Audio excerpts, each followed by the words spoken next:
Brought to you by MDH मसाले। मौलाना जर्जिस अंसारी कब तक भागेगा, कहां तक भागेगा? सनातन के त्रिदेव का अपमान करने वाले इस बदजुबा जहरीले जर्जिस के खिलाफ 2 राज्यों में एफआईआर हो चुकी है। संतों ने मौलाना जर्जिस को सरेंडर कर माफी मांगने का 72 घंटे का अल्टीमेटम भी दिया। इसके बाद भी सनातन का शत्रु जहरीला जर्जिस अगर माफी नहीं मांगता है तो उसका हिसाब करने के लिए संत समाज सड़क पर उतरने वाला है। संतों ने जर्जिस को जूता मारने के लिए 1 करोड़ 11 लाख का इनाम देने का ऐलान कर दिया। अभी तक मौलाना की गिरफ्तारी नहीं हुई। जी न्यूज ने जहरीले जर्जिस के खिलाफ उसे सलाखों के पीछे पहुंचाने तक मुहिम छेड़ दी है। वहीं इटावा में मौलाना जर्जिस के घर का एड्रेस बुलडोजर ने ढूंढ निकाला है।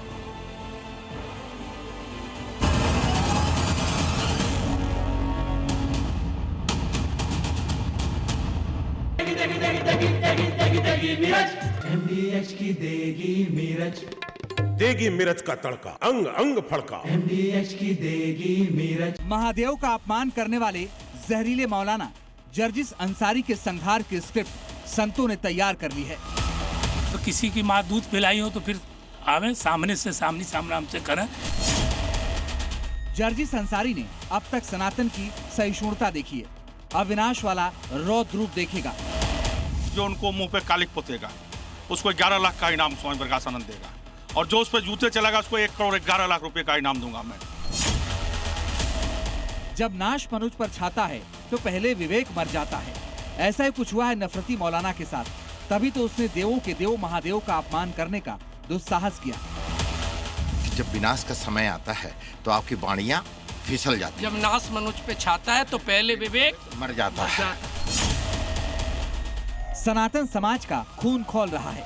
अपने आराध्य के अपमान की अग्नि में जलते साधु संतों की प्रतिज्ञा व्यर्थ नहीं जाने वाली। जर्जिस अंसारी का पूरा हिसाब होना तय है, और हिसाब भी ऐसा वैसा नहीं होगा। खुद को इस्लामिक स्कॉलर बताता है जर्जिस अंसारी, लेकिन दिमाग और जुबान दोनों बेलगाम। करोड़ों सनातनियों की आस्था का उपहास उड़ाने वाला, महादेव का मजाक उड़ाने वाला मौलाना मीडिया चैनलों को धमकाता है। जहरीले मौलाना जर्जिस अंसारी के पाप का घड़ा फुल हो चुका है। मौलाना जर्जिस अंसारी को हिंदू देवी देवताओं का अपमान करने की पुरानी लत है, लेकिन इस बार तो जर्जिस ने मर्यादा की हर सीमा लांघ दी है, और इसलिए संतों ने भी संहार की धमकी दे दी है। संतों ने ऐलान किया है कि अंसारी को जूते मारने वाले को 1 करोड़ 11 लाख का इनाम देंगे, और उसका मुंह काला करने वाले को 11 लाख रुपए। सावन का माह चल रहा है। एक मौलाना है जिनका नाम है जर्जिस अंसारी। वो भगवान शिव को लेकर ऐसे बोल रहे हैं जो मैं बता नहीं पाऊंगा। महाराज जी, एक ये जर्जिस अंसारी है, वो क्या कह रहा है मैं आपको सुना देता हूँ। मैंने कहा पंडित जी इतना मत बिगड़िए, पहले आपके यहाँ शंकर जी ने करवाया। किसने किया? मैंने कहा ब्रह्मा जी ने किया। जो गैर लोग हैं मैं उसका परवाह नहीं करता हूँ। हमारे साथ तो धर्म दंड चलता है, इधर से आशीर्वाद देता हूँ, इधर से ठोक देता हूँ। कोई मिल जाए तो जो धर्म के विरोध करे, देखे ना, एक सहने कोई क्षमता होगी। अभी मैं 3 दिन का समय देता हूँ, 72 घंटा का। 72 घंटे के अंदर माफी नहीं मांगेगा तो पूरे सनातनियों को आह्वान करूंगा कि जो उनको मुंह पे कालिक पोतेगा उसको 11 लाख का इनाम स्वामी प्रकाशानंद देगा, और जो उस पर जूते चलेगा उसको 1 करोड़ 11 लाख रुपए का इनाम दूंगा। महादेव के खिलाफ विवादित बात कहकर जहरीला मौलाना जर्जिस भागता फिर रहा है। लखनऊ में जहरीले जर्जिस के खिलाफ केस दर्ज हो चुका है। एमपी के इंदौर में भी एफआईआर हो चुकी है। यूपी के इटावा का मौलाना बुलडोजर से भागता बचता फिर रहा है। लोगों की मांग है कि आखिर इस मौलाना के खिलाफ कब बुलडोजर की कार्रवाई की जाएगी। लोगों की मांग है कि हिंदू देवी देवताओं पर टिप्पणी करने वाले ऐसे मौलाना को सबक सिखाना चाहिए। यूपी में उसकी तलाश है तो एमपी के सीएम मोहन यादव ने भी जर्जिस को जेल में ठूसने की कमान संभाल ली है। हमारे राज्य की धरती पर कोई भी अगर धर्म के आधार पर किसी को अपमानित करेगा तो उसको सरकार छोड़ेगी। कहां से आई जहरीले मौलाना को इतनी हिम्मत कि उसने ब्रह्मा और शंकर की शान में गुस्ताखी कर दी? क्या मौलाना जर्जिस अंसारी ने जानबूझकर दंगा भड़काने की साजिश के तहत भगवान शंकर का अपमान किया? जहरीला मौलाना जर्जिस अब सीएम योगी के रडार पर है। योगी फोर्स मौलाना के पीछे लग चुकी है। मौलाना जर्जिस का बचना अब मुश्किल है। जाहिल बदजुबान मौलाना के खिलाफ संतों के साथ साथ जी न्यूज की मुहिम भी तब तक जारी रहेगी जब तक जर्जिस अंसारी के खिलाफ सख्त कार्रवाई नहीं होती। इटावा से अनु चौरसिया, दिल्ली से प्रमोद शर्मा के साथ ब्यूरो रिपोर्ट, जी मीडिया। तो मौलाना जर्जिस अंसारी पर हर कोई कार्रवाई की मांग कर रहा है, लेकिन यूपी पुलिस उसे अभी तक ढूंढ ही नहीं पाई। भगवान शिव, भगवान ब्रह्मा के खिलाफ अपमानित टिप्पणी की इसने, लेकिन एफआईआर के अलावा कोई एक्शन अब तक नहीं हुआ है। जबकि यूपी में अपराधियों का एनकाउंटर होने में जरा भी देर नहीं लगती है, उसी यूपी में पुलिस इसे ढूंढ नहीं पाई। इससे पहले जर्जिस ने भगवान श्री कृष्ण का भी अपमान किया था, कहा था कि भगवान श्री कृष्ण 5 वक्त के नमाजी थे, लेकिन तब भी कोई कार्रवाई नहीं हुई। वहीं यूपी में बेटियों की इज्जत से खिलवाड़ करने वाले तुरंत लंगड़े कर दिए जाते हैं। इससे पहले मौलाना ने यूपी के मुस्लिमों को डराने के लिए कह दिया था कि यूपी में मुसलमान सेफ नहीं है, तब भी कोई कार्रवाई नहीं हुई। वहीं यूपी में कोई अवैध निर्माण करता है तो तुरंत बुलडोजर भी चल जाता है। लगातार ये मौलाना कानून तोड़ रहा है। साधु संत पूछ रहे हैं कि आखिर कब इसके खिलाफ एक्शन होगा।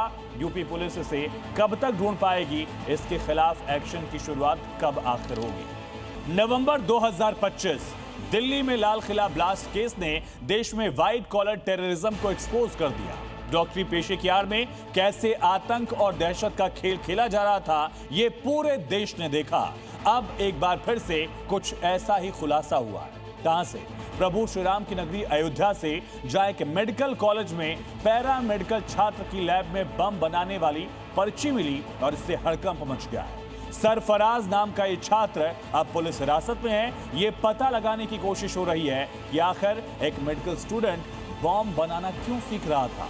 आखिर सरफराज की विस्फोटक लैब की हकीकत क्या है? जिन्होंने यूज किया है वो जानते हैं असली हींग का स्वाद। MDH सुपर हींग, शुद्धता का असली तड़का। MDH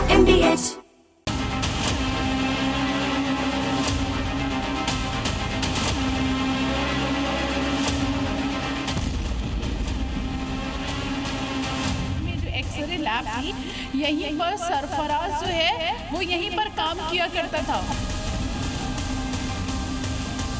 और यहीं से उसके पास बम बनाने की जो पर्ची है वो यहाँ पर मिली हुई थी। एक्सक्लूसिव तस्वीरें हम आपको यहाँ पर दिखा रहे हैं।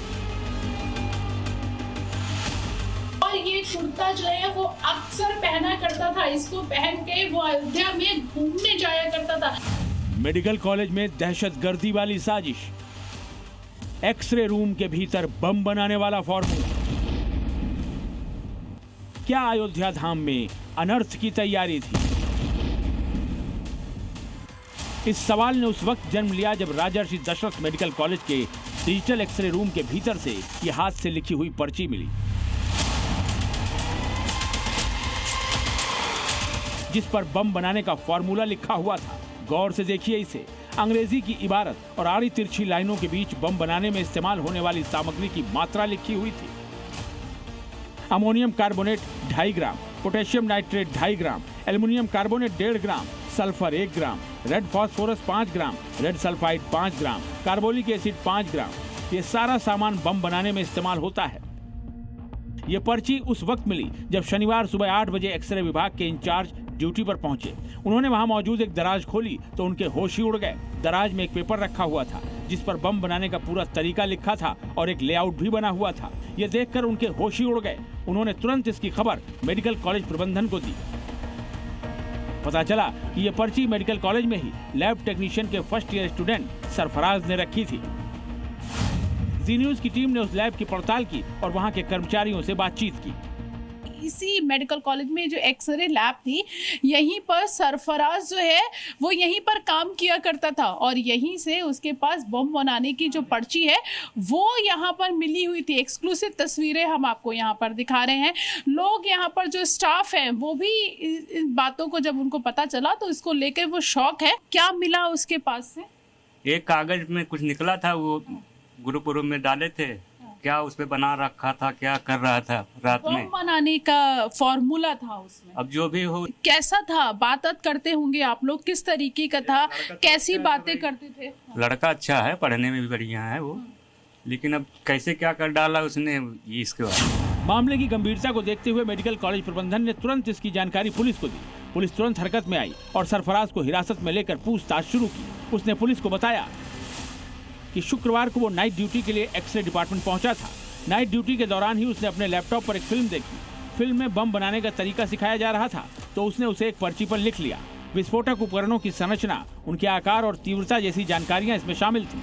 अब सरफराज से एसओजी, एसटीएफ, स्पेशल ब्रांच और आईबी के अधिकारी पूछताछ कर ये जानने की कोशिश कर रहे हैं कि आखिर उसने बम बनाने का तरीका पर्ची पर क्यों लिखा, उसका मकसद क्या था। इस बीच जी मीडिया की टीम उस कमरे पर भी पहुंची जहां सरफराज किराए पर रह रहा था। ये सरफराज का कुर्ता है, ये देखिए, ये सरफराज का कुर्ता है जिसपे जय श्री राम, इस पे श्री राम, जय श्री राम लिखा हुआ है। और ये कुर्ता जो है वो अक्सर पहना करता था, इसको पहन के वो अयोध्या में घूमने जाया करता था, ऐसा मकान मालिक का दावा है। जो जानकारी मिली है उसके मुताबिक सरफराज श्री राम लिखा हुआ भगवा कुर्ता और पीली धोती पहनकर अक्सर अयोध्या घूमने जाया करता था। कई बार वो सरयू नदी के किनारे घूमते और स्नान करते हुए भी देखा गया था। अब सवाल ये उठ रहा है कि क्या सरफराज ने पहचान छिपाने के लिए भगवा कपड़ों का इस्तेमाल किया? क्या सरफराज किसी बड़ी वारदात को अंजाम देने की फिराक में था? क्या उसने बम धमाकों के लिए अयोध्या के संवेदनशील इलाकों की रेकी की? सुरक्षा एजेंसियां इन सारे सवालों के जवाब तलाश रही हैं। सरफराज की पारिवारिक पृष्ठभूमि की बात करें तो वो बलरामपुर के पुरनैया तालाब का निवासी है। परिवार में माँ, 3 भाई और 2 बहनें हैं। 1.5 साल पहले पिता का निधन हो चुका है। एक भाई बलरामपुर में निजी नौकरी करते हैं, दूसरे भाई श्रावस्ती में डेंटल क्लिनिक चलाते हैं, तीसरे भाई सऊदी अरब में नौकरी करते हैं। जी न्यूज की टीम ने सरफराज के घर का भी रुख किया तो घर बंद मिला। आसपास रहने वाले अधिकांश लोगों ने कैमरे के सामने कुछ भी बोलने से इनकार कर दिया। हम आपको दिखाना चाहेंगे, ये पीछे वाला घर है, अपने सहयोगी से चाहूँगा दिखाएं। हालांकि इस पे ताला लगा हुआ है। बताया जा रहा है इनके पिता की 1-1.5 साल पहले मृत्यु हो चुकी है और यहाँ पर उनकी माता जी थी जो आज नहीं है। पूरे परिवार में वो रह रहा था और उसके अन्य भाई हैं जो अलग रह रहे हैं।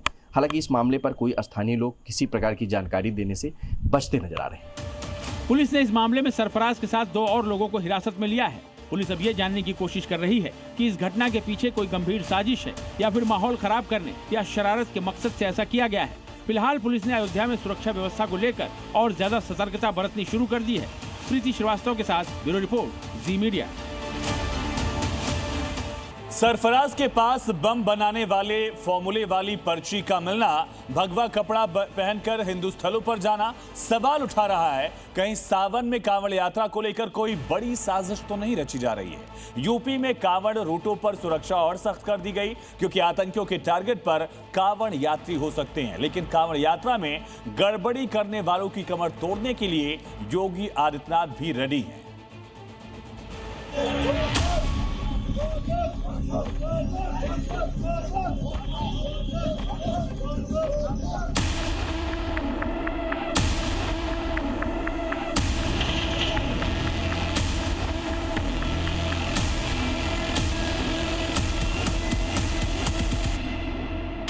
हमने कहा धूम धड़ाके के साथ कांवड़ यात्रा निकलेगी, घबराओ मत।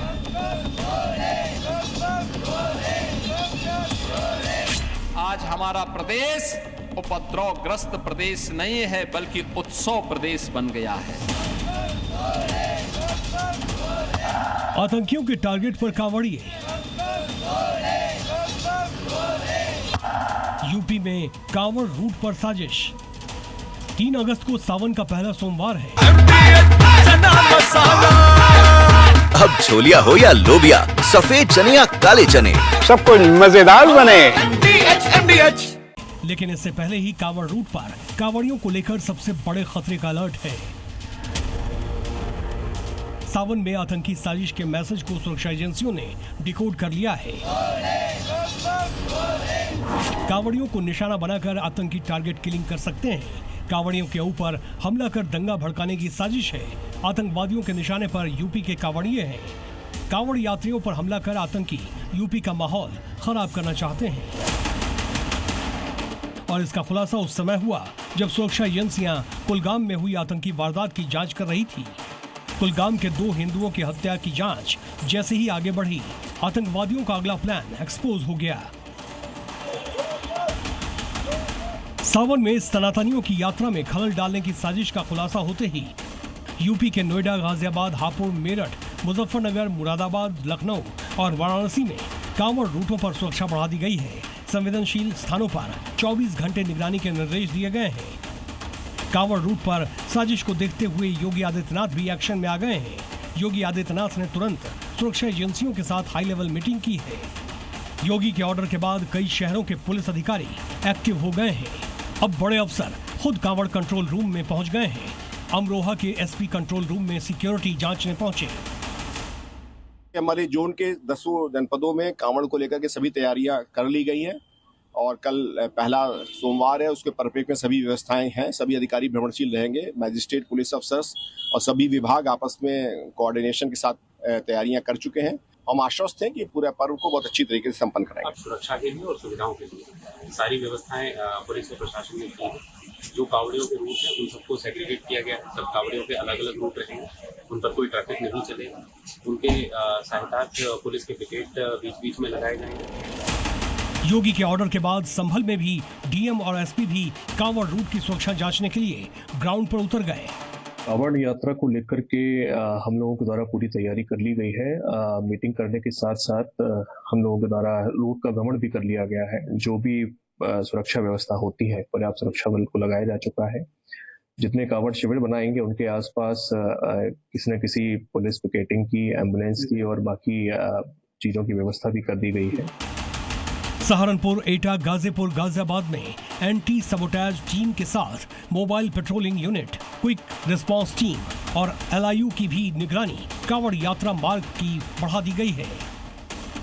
इतना ही नहीं, पश्चिमी उत्तर प्रदेश में नोएडा से हरिद्वार तक कांवड़ रूट पर 40,000 पुलिसकर्मी तैनात हैं। पूरे रूट पर 7,000 से ज्यादा हाईटेक कैमरे लगे हैं। सुरक्षा के लिहाज से प्रत्येक जिले को अलग अलग जोन, सेक्टर और सब सेक्टर में बांटा गया है। कांवड़ियों पर हमले की साजिश पाकिस्तानी आतंकी शहजाद भट्टी गैंग रच रहा है। आईएसआई के इशारे पर शहजाद भट्टी ने यूपी में कट्टरपंथी युवकों के कई मॉड्यूल तैयार किए हैं। शहजाद भट्टी के ही इशारे पर आतंकवादियों के ग्रुप ने बिजनौर में गाड़ी में आग लगाई थी। बहरामपुर में संदिग्ध आतंकी शहरोज के पकड़े जाने के बाद सुरक्षा एजेंसियां चौकन्नी हैं। खतरे को देखते हुए सिर्फ कांवड़ रूट नहीं, सावन में जहां जहां सनातनियों के आस्था का मेला लगता है, वहां वहां योगी फोर्स अलर्ट मोड में है। योगी का मैसेज साफ है, कांवड़ यात्रा में जो भी बाधा बनेगा उसे योगी फोर्स के प्रकोप से कोई नहीं बचा सकता। ब्यूरो रिपोर्ट, जी मीडिया। यूपी में आतंकियों के टारगेट पर कांवड़िए हैं तो उत्तराखंड में सावन में भी धामी का बुलडोजर काम पर लगा हुआ है। और इस बार पहाड़ों की रानी मसूरी में अवैध मस्जिद पर हथौड़ा चला। ऐसा लग रहा है कि पुष्कर सिंह धामी का बुलडोजर देवभूमि से अवैध कब्जों के अंत करने के बाद ही रुकेगा।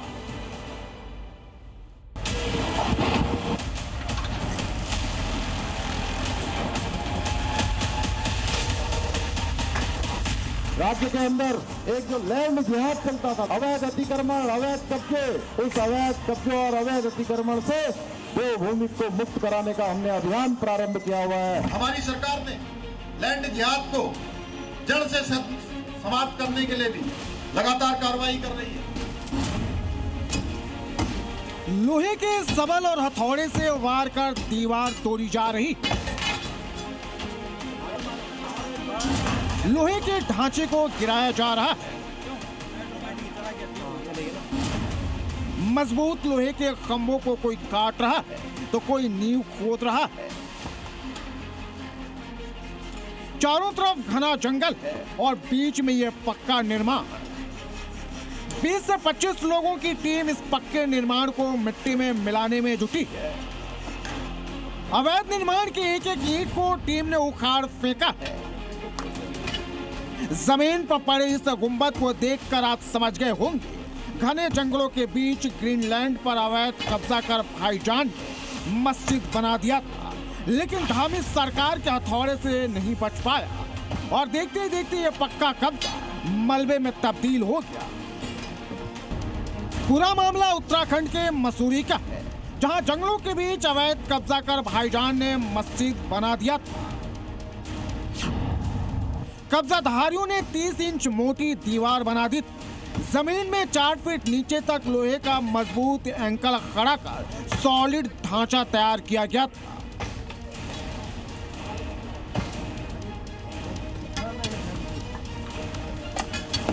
अवैध कब्जे पर धामी सरकार के हथौड़े ने प्रहार किया तो नफरती भड़क गए। महिलाएं, पुरुष, बच्चे सब सड़क पर उतर गए, विरोध प्रदर्शन शुरू कर दिया, हाईवे को जाम कर सड़क पर ही धरने पर बैठ गए। लेकिन इसके बाद भी नफरतियों के लैंड जिहाद से प्रशासन ने सरकारी जमीन को मुक्त करा लिया। ऐसा नहीं है कि प्रशासन की टीम अचानक आई और अवैध मस्जिद को ध्वस्त कर चली। मस्जिद समिति को प्रशासन ने नोटिस भेजकर दस्तावेज पेश करने को कहा, लेकिन मस्जिद कमेटी वैध दस्तावेज को पेश करने में नाकाम रही। इसके बाद प्रशासन ने इस अवैध मस्जिद को मिट्टी में मिला दिया। किसी प्रकार की कोई भी ऐसी समस्या नहीं है लॉ एंड ऑर्डर से रिलेटेड, और इससे पूर्व भी इस प्रकार की कार्रवाइयाँ जो सरकारी भूमि पर जो अतिक्रमण है उसके खिलाफ लगातार चल रही हैं। जहां पर अवैध निर्माण को ढाया गया है, मुस्लिमों ने उस पर 200 सालों से कब्जे का दावा किया है, लेकिन कागज कोई भी नहीं दिखा पाया। देवभूमि को पुष्कर सिंह धामी अवैध मस्जिद, मजार, कब्जा जिहाद, लैंड जिहाद से मुक्त कराने का प्रण ले चुके हैं। धामी का बुलडोजर अवैध कब्जाधारियों पर तेजी से चल रहा है। अभी तक उत्तराखंड में 600 से ज्यादा अवैध स्ट्रक्चर को बुलडोजर क्लीन कर चुका है। रिपोर्ट के मुताबिक 10,000 एकड़ से अधिक सरकारी और वन भूमि को कब्जा मुक्त कराया जा चुका है। साफ है, जब तक देवभूमि में मौजूद एक एक अवैध कब्जे को धामी का बुलडोजर साफ नहीं कर देगा, तब तक रुकने वाला नहीं है। ब्यूरो रिपोर्ट, जी मीडिया।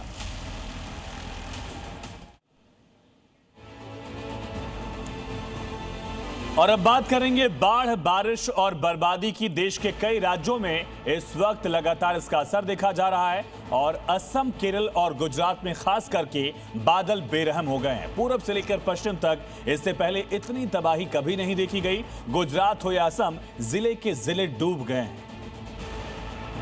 तो बादलों की क्रांति की बात करेंगे। खास करके असम में अब तक 80 से ज्यादा लोगों की जान चली गई है। लगभग 7 लाख से ज्यादा की आबादी इस बाढ़ से प्रभावित है।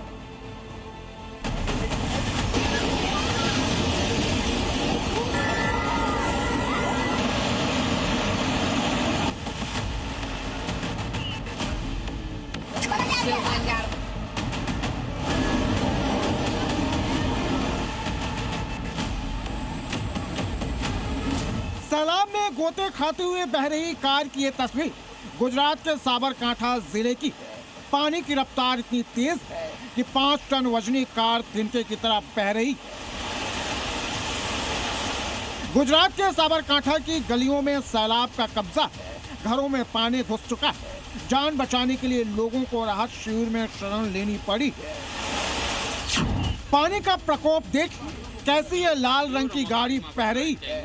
सैलाब में यह गाड़ी माचिस के डिब्बे की तरह बह गई। ना सैलाब के कहर की ये डरावनी तस्वीर भी गुजरात की है। बारिश और बाढ़ के कारण घर, गाड़ियां सब डूब गए हैं। यह गुजरात के सूरत की तस्वीर है। भारी बारिश के बाद कीम नदी उफान पर बहने लगी। सूरत के इंडस्ट्रियल इलाके में बाढ़ का पानी घुस गया। सैलाब के कारण फैक्ट्रियों पर ताला पड़ गया। देखिए, आज फिर से अचानक पानी आ गया। आज उस दिन से बेहतर बहुत ज्यादा पानी आ गया। मंदिर, घाट सब डूब गए। सैलाब की खौफनाक तस्वीर महाराष्ट्र के सोलापुर की है, जहां भारी बारिश के बाद कुरनूर डैम फुल हो गया, जिसके बाद डैम के गेट खोल दिए गए। डैम का पानी जैसे ही बोरी नदी में पहुंचा, बाढ़ आ गई। खतरे को देखते हुए लोगों को घाट छोड़कर भागना पड़ा। नदी के रौद्र रूप की ये तस्वीर भी महाराष्ट्र की है, जहां जलगांव में भारी बारिश के बाद अंजनी नदी में अचानक बाढ़ आ गई, जिसके कारण एक शख्स नदी में ही फंस गया। बाढ़ के रौद्र रूप और नदी के तेज बहाव को देखते हुए अपनी जान बचाने के लिए युवक एक ऊंचे पेड़ पर चढ़ गया। करीब 5 घंटे तक शख्स नदी के बीचों बीच पेड़ पर फंसा रहा। देखते ही देखते 2 मंजिला मकान नदी में समा गया।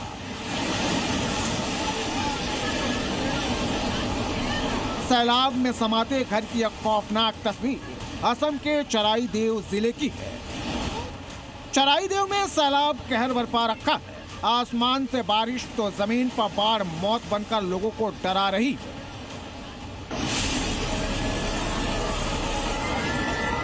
रिहायशी इलाकों के बीचों बीच से नदी बह रही है। पानी की रफ्तार को देखकर लोग डरे हुए हैं। सैलाब के तांडव की ये तस्वीर असम के गोलाघाट जिले की है। जहां तक नजर जा रही है सिर्फ पानी ही पानी दिखाई दे रहा है। पूरा शहर टापू बन गया है।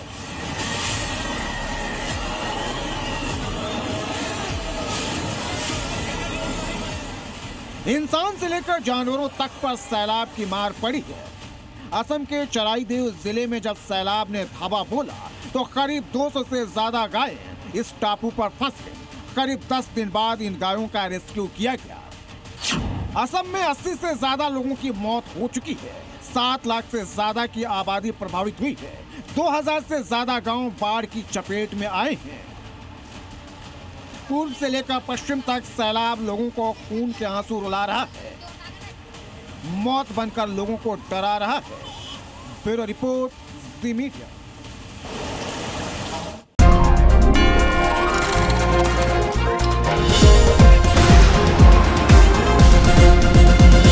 Brought to you by MDH Masale.